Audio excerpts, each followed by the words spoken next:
Alright, for section 9.4, it will be about the corrosive nature of acids. So, just a few sections before we have talked about that acids and alkaline, they are both corrosive. But what substances would actually be affected by acid and alkaline? So, you see effects of acid on metal. So, you know metal will be the first substance you learn that will be eaten away by acid. Alright, so for practical 9.10, it will tell you the reactions of dilute acid with some metals. Alright, so not all metals will react with acid, but some of them. So after watching the video, you should learn a concept about what acids will react with metal and what would be the reaction, what will it look like. So pay attention to the video first, and I'm going through the answers with you after you watch the video.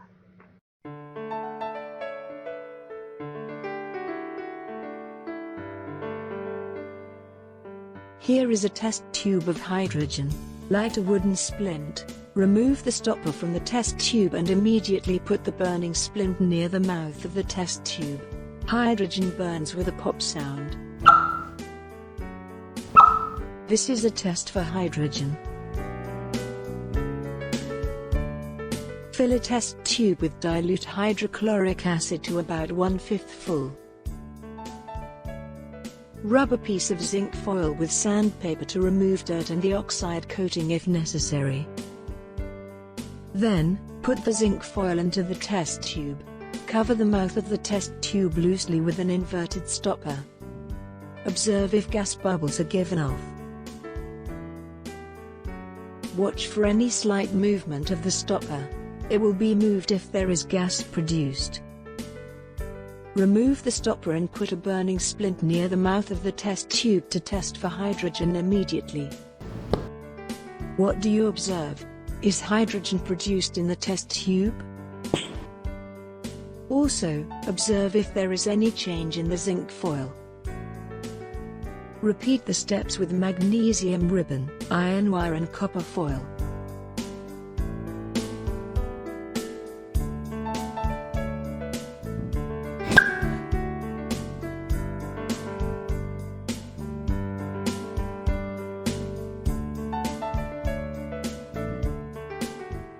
Record the results in a table. What can you tell from the results? Okay, so you have watched the video. The first thing you have been told is hydrogen, alright? A new gas. So before you have learned carbon dioxide and oxygen, two main gases, right? And also nitrogen.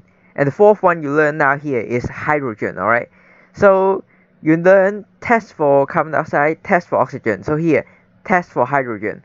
So for hydrogen, remember it is not a safe gas, alright? Hydrogen can be very dangerous because when there is a large amount of hydrogen in the room and then you got a fire, it can cause explosion. So it is very dangerous. So make sure you handle hydrogen with care. So for here, you only have a test tube, so a very small amount. It is okay. So when you put a burning splint near the hydrogen, so you see in the video, right? It will burn with a pop sound. It is quite obvious. So depending on the amount of hydrogen, more hydrogen, the pop sound will be more obvious and louder. But remember, not too much because it will cause explosion. So this is what you learn about hydrogen now. So test for hydrogen, use a burning splint, and it will burn with a pop sound. Okay, so the second part is a reaction of dilute acid with some metals. So here are the procedures you've just seen in the video, so I'm not going through this. So the most important part is here, alright? So for question 6 here, it is actually a table recording the reactions of zinc, magnesium, iron and copper with dilute acid, alright? So these four are 4 different types of metals, so they have different properties. So it will be a bit about chemistry, some more advanced chemistry. So I'm not going to discuss each metal with you, but just this table records whether there is reaction or not. So very simple, just you can see are gas bubbles given off. So if yes, that means there is reaction. If no, that means there's not. So after watching the video, you should know yes or no, right? So zinc yes, magnesium yes, iron yes, copper no, alright? So which means these three will have reactions, this one will not. So what happens in the test for hydrogen, so of course, if it has burns with a pop sound, so all three should be the same. For copper, so no sound is produced, you did not hear anything. So if you know that it burns with a pop sound, so that means test for hydrogen is positive. So yes, there's hydrogen, right? Yes, yes, yes, and no sound, that means no hydrogen. So what is the change in the metal? So in the video, you should see the metal becomes smaller, right? So the metal becomes smaller in size, so it actually being corroded by acid. So we'll go through this in a minute. So it becomes smaller in size, and copper remains unchanged. So because no reaction, the copper should not change, alright? So for this conclusion, you should know dilute hydrochloric acid reacts with some metal, such as zinc, magnesium, and iron. And during the reaction, hydrogen gas is given off and the metal becomes smaller. So this concludes practical 9.10, so reaction of dilute acid with metals, alright? So dilute acid, actually we call it corrodes the metals, alright? Acid corrodes the metal. That means it eats away the metal, becomes smaller in size. And during this process, hydrogen is produced. So this is the conclusion for this experiment. So remember, dilute acid corrodes some metals, and then when it reacts, hydrogen is produced. But one major point, very important to remember, is that not all metals will react with acid. So you can see here, right, copper does not react with dilute acid. So remember, not all metals, but some metals can react, and when they react, hydrogen is produced. Okay, for the extension part, the major point you only need to know is metal and acid becomes salt and hydrogen. So you have to know this word equation. And for the remaining part, it will be about the naming of the salt, just like what you have seen in neutralization part, alright? So here actually the metal is just directly copied, so zinc will be copied to here, zinc, and then chlorix becomes chloride, sulfuric becomes sulfate. So these are some naming principles, but it will be more about some more advanced chemistry. You have to identify between different compounds. Okay, so I'm not going to ask you to name different compounds in the exam. You just have an interest, you can read it to see how you name different salts in the chemistry world. So okay, for part B, it will be about effects of acid on building materials. So just now we've talked about metals. So metal is something that acid can corrode, but not only metals, alright, some building materials. So here it mentions three, so marble, limestone, and sandstone, alright, these three. So how would acid react with these materials? So it will be discussed in practical 9.11. So practical 9.11, again, there will be a video showing you what this experiment is doing. So pay attention to the video after you watch, and we'll discuss the answers with you.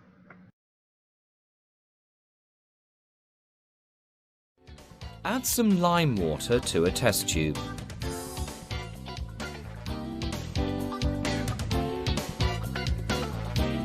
Put a few pieces of marble into another test tube. Add some dilute hydrochloric acid to the test tube containing the marble chips.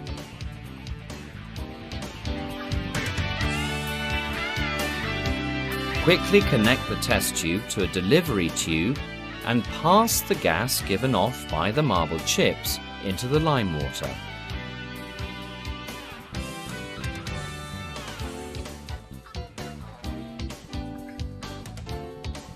We can see that the acid reacts with the marble chips and gives out some gas.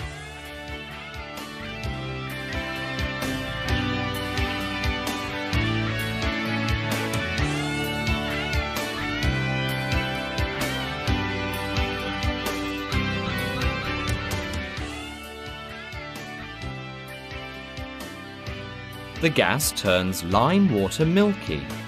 What is the gas?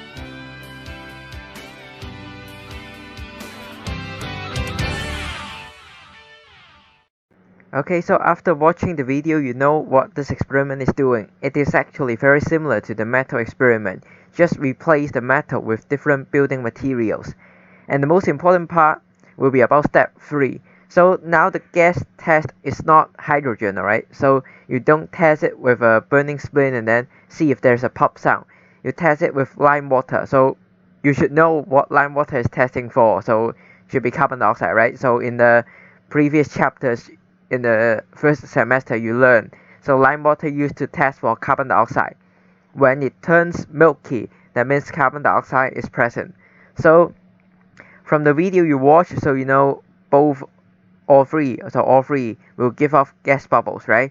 So what is the change in the lime water? I've also said it just now, turns milky, right? Turns milky means carbon dioxide is produced, yes. So similar to metals, so the building materials also decrease in size or becomes smaller.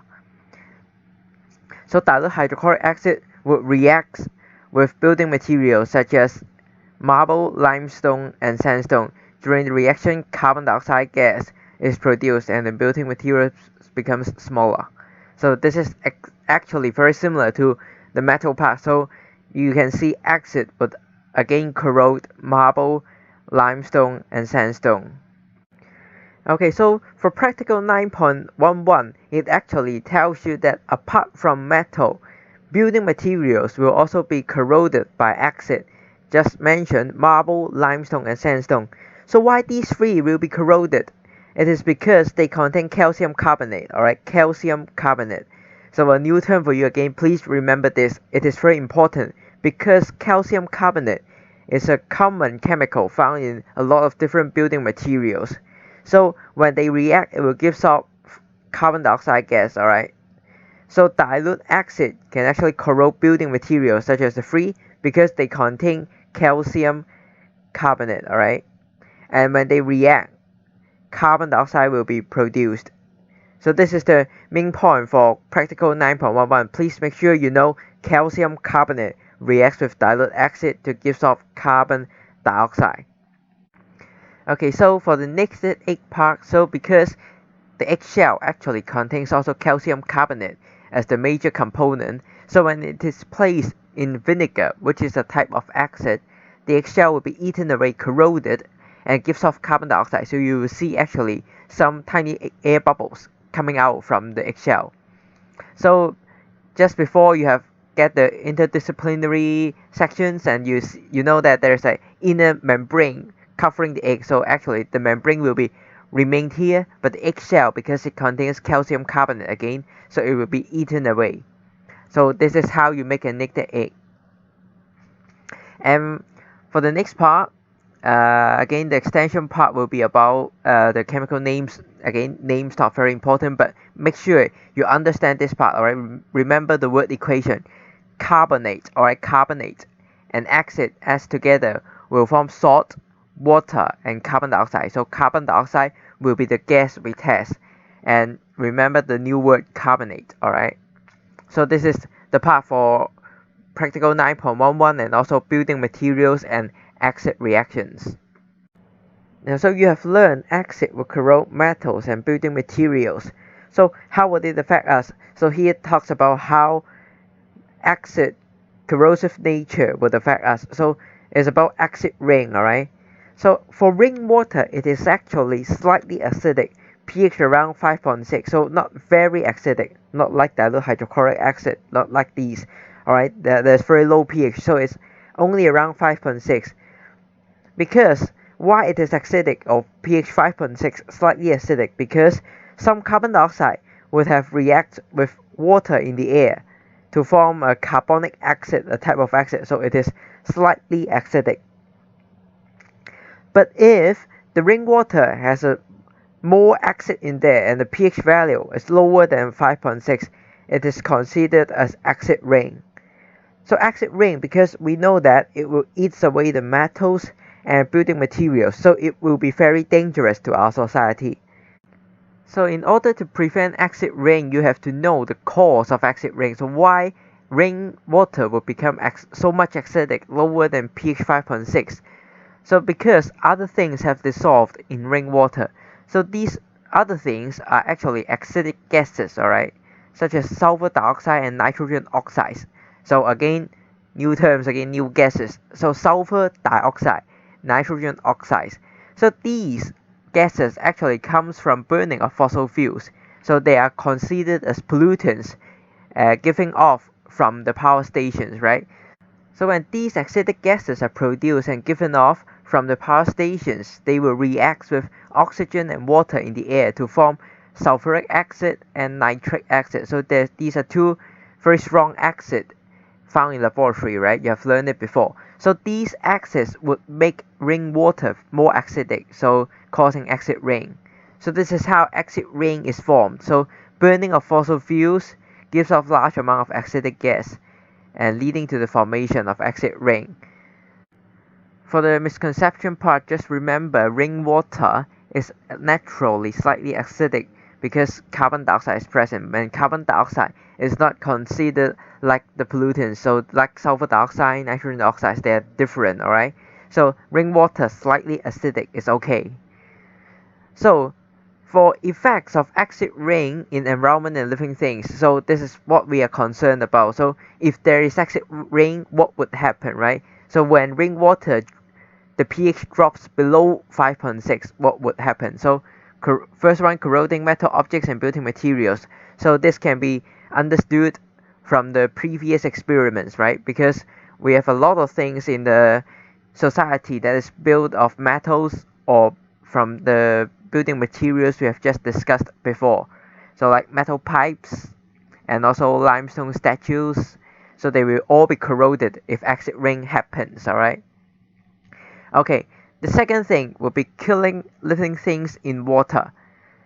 So because acid rain would affect the acidity of water in rivers and lakes, and not all organisms can withstand a high acidity. So you imagine when the sea becomes very acidic, tastes like vinegar, I guess most of the fishes cannot withstand this change, right? They will find, wow, it becomes too acidic, they will die. So if the water becomes too acidic, the animals will die. Not only the animals, the plants will also die. And not only because of the acidity, and acid rain also dissolves some minerals in the soil, alright? Like actually, for marble, limestone, sandstone, the building materials we have learned, actually they also contain some minerals. If the minerals get into the river or the lakes or the sea, then the marine organisms, the fishes, the plants under the water may also die because the minerals may be toxic to them. So remember, acid rain not only affects the things above the ground, but also affects the things in the sea, alright? Killing living things in water. The third part will be about damaging plants. So actually, just previously before for neutralization part, we have talked about that acidic soil may affect the plant growth. So for practical 9.12, it will be an experiment to demonstrate how actually acid rain can affect the growth of seedlings, alright? So watch the video and see how it is performed. Label 3 Petri dishes A, B and C. Spread the same amount of cotton wool into each Petri dish.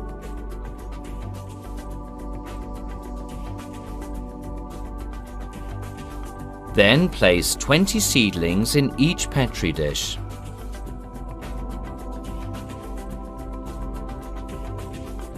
Now use measuring cylinders to add 10 cubic centimeters of distilled water to Petri dish A, 10 cubic centimeters of dilute sulfuric acid with pH 4 to Petri dish B, and 10 cubic centimeters of dilute sulfuric acid with pH 2 to Petri dish C. Place all the Petri dishes on the side bench to expose the seedlings to sunlight. Water the seedlings with the same amount of the assigned liquids every 2 days.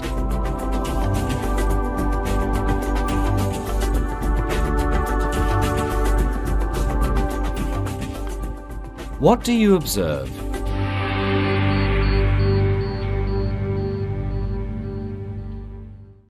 So after watching the video, you know how actually acid rain or an acid environment would affect the growth of seedlings.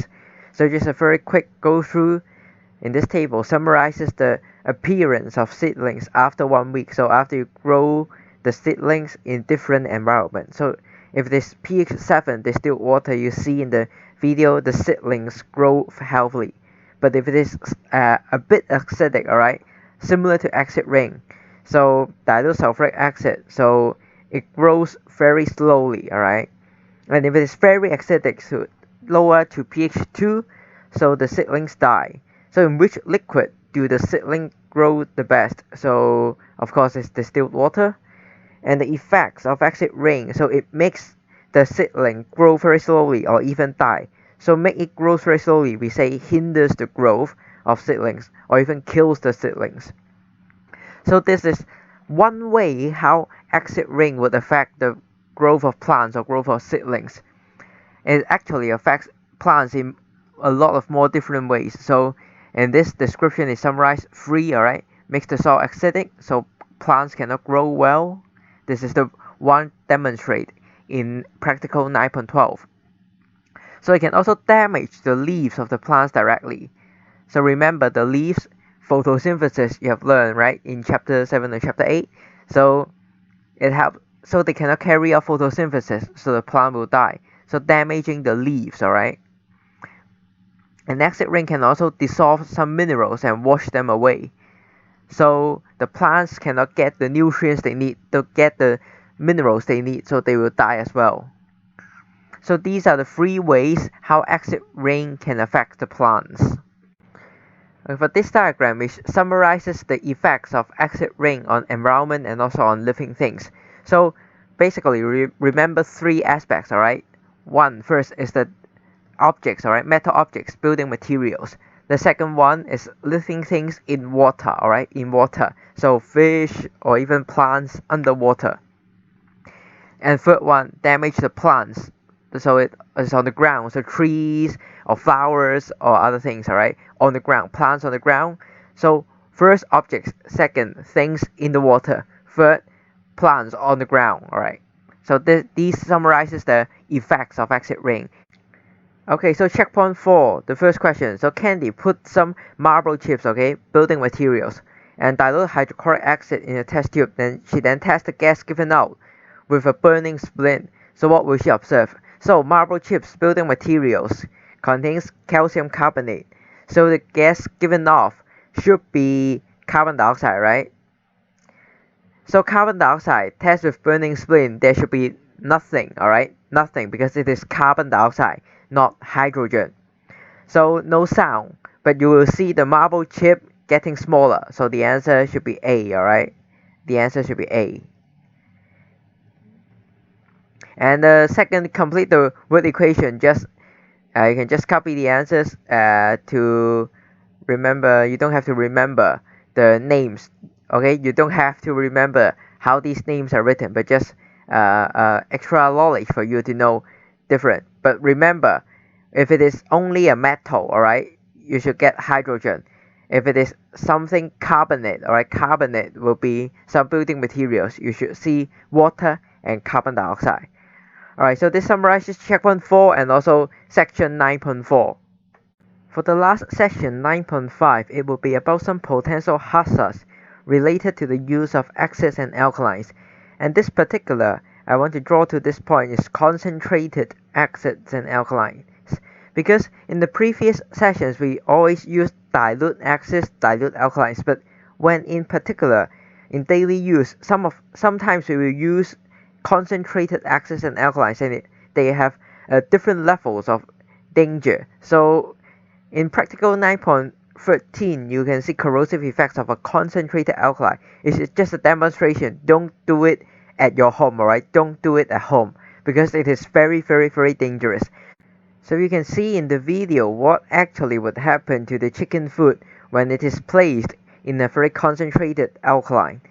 So pay attention to the video to see what happens.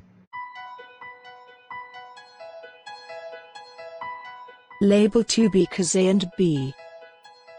Put a chicken foot into each beaker. Put the 2 beakers into a fume cupboard. Wear protective gloves. Slowly add concentrated sodium hydroxide solution into beaker A until it just covers the chicken foot. Then slowly add distilled water into beaker B until it just covers the chicken foot.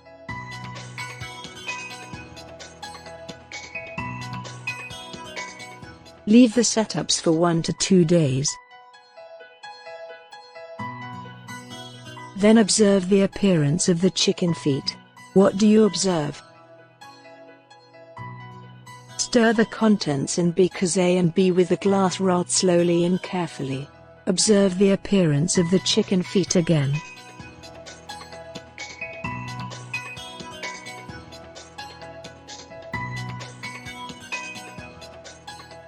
What do you observe?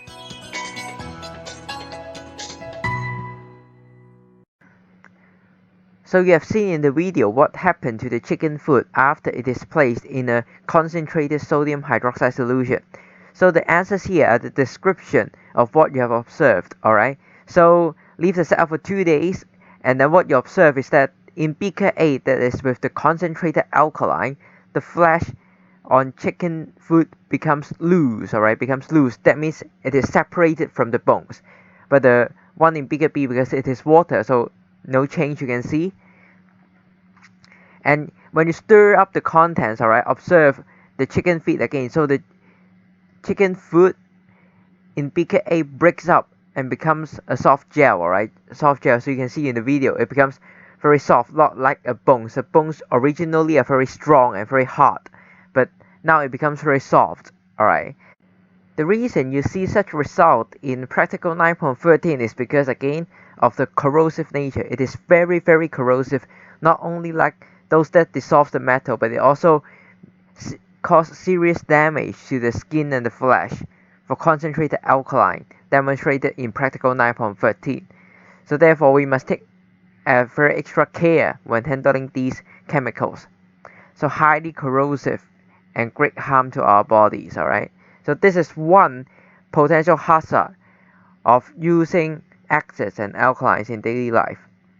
So the second thing would be about mixing cleansing products, because we usually think that when we add one more cleansing product it will have a double cleaning effect, alright, but then it is actually very dangerous to mix two random cleaning agents, alright. So in activity 9.2 it demonstrates the cleanser accidents. This accident is actually the result of mixing two cleansing agents together.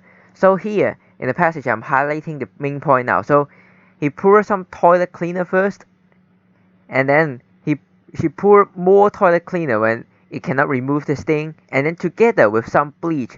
So two things mixed together. First one is toilet cleaner, second one is bleach. And what is the result? Result is there's some greenish yellow gas was given off. So the gas caused the woman to have difficulty in breathing and then sent to hospital. So this accident is mainly because of a greenish yellow gas given off, and this greenish yellow gas is actually chlorine, alright, chlorine gas. It's toxic and may cause difficulty in breathing or headache. So chlorine gas is very poisonous. So pay attention. So do not try to mix two random cleanser together, because you don't know what will happen. And the questions here are just a summarize of what I've just said. So yeah, I'm going through this one by one, okay? So what was the cause? Because mixing toilet cleaner and bleach and chlorine gas was given out. So two ways. So avoid mixing, of course, avoid mixing. Never try to mix. And the second one is keep the room well ventilated. That means you open the windows or open the fan so you can remove any toxic gas immediately, in case if you really mix two random cleaners together and some strange gas given off, you just make sure that the gas can be ventilated, can get out of the room immediately. And have difficulty in breathing. So emergency treatment is that you should have fresh air, or fresh air. Or open the windows, take her to fresh air, or send her to hospital. So these are all reasonable actions you have to take. So in the passage below, it is a description describing what would happen when you mix different cleaners together. So For example, you can see toilet cleaners, they contain acid to remove stains, but then some cleaners, glass cleaners or kitchen cleaners, alright, contains alkaline to remove grease. So they have different chemicals in there. If you mix them too randomly, there may have reactions occur and producing toxic products. And also, when you mix two substances together, reaction occurs, there will be heat given out. So it can be very dangerous. So never, never, never mix any cleansing products, alright? So it can cause spillage, it can cause release of toxic products. So very, very, very dangerous. So never mix any cleansing products. And these pictures are just some safety precautions we should take when handling cleansing products. So read the instructions in case if you don't know or you haven't used that before, and then keep the room well ventilated in case some toxic gas gives off. And you wear gloves, mask, protective clothing to avoid contact with the cleansing product in case if it is very corrosive. And then wash your hands after you use it, alright? So these are just very simple safety precautions you should take when using the cleansing products. So the last part would be about accidents occurring. So if in case really there are accidents occurred, then we should of course first keep calm. Just mentioned in secondary one, always keep calm. When something's happen, keep calm and then give proper emergency treatment. So if it's into contact, then again wash the affected area with a large amount of running water. Just like you get in contact with acid in the laboratory, also wash it with a lot of running water. So if it inhales a toxic gas, just like the chlorine gas mentioned in the activity, so open the window and give the injured person some fresh air. And again, the most important, take him to the hospital as soon as possible. So these are just some very basic and rough ideas to let you know what you should do in handling acids and alkalines in our daily life. And checkpoint 5 are some true or false questions to test your concepts, alright? So pause the video now and I'm telling you the answers in a minute. Okay, so for checkpoint 5, the answers are here. The first one is true. So concentrated sodium hydroxide solution can damage flesh and bones. So in practical 9.13 you have seen that. Okay, for the second one, the concentrated alkalines are corrosive but concentrated acids are not. So this part is wrong, alright? Concentrated acids are also corrosive but in a different manner, alright? And the third sentence, a toilet cleaner and a bleach can be mixed together to give a better cleaning result. So it is wrong because never mix them together. And kitchen cleaners usually contains acid to remove grease. So actually it's not, so it contains alkaline. So this is the summarize for checkpoint 5, and this will conclude chapter 9, the whole chapter about acids and alkalines, neutralization, and also the corrosive effects and any potential dangers or hazards involved in the use of acids and alkalines. Okay, so the next chapter will be in a few weeks later, so please make sure you understand the whole chapter 9 about common acids and alkalines. Okay, so thank you.